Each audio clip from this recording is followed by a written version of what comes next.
Practiced by New Testament believers. Calling on the name of the Lord was practiced by the New Testament believers beginning on the day of Pentecost. Acts 2:21.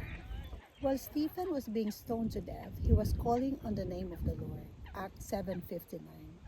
The New Testament believers practice calling on the Lord. Acts 9:14, 22:16, 1 Corinthians 1:2, 2 Timothy 2:22.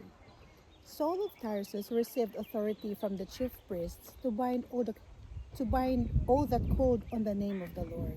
Acts 9:14. This indicates that all the early saints were Jesus callers. Their calling on the name of the Lord was a sign, a mark that they were Christians. If we become those who call on the name of the Lord, our calling will mark us out as Christians. Paul the Apostle stressed the matter of calling when he wrote the book of Romans. He said, "For there is no distinction between Jew and Greek, for the same Lord is Lord of all and rich to all who call upon him. For whoever calls upon the name of the Lord shall be saved." Romans 10:12-13. Paul also spoke of calling on the Lord in 1 Corinthians when he wrote the words, "With all those who call upon the name of the Lord Jesus Christ in every place, who is theirs and ours." 1 Corinthians 1:2. Furthermore, in 2 Timothy, he told Timothy to pursue spiritual things with those who call on the Lord out of a pure heart. 2:22.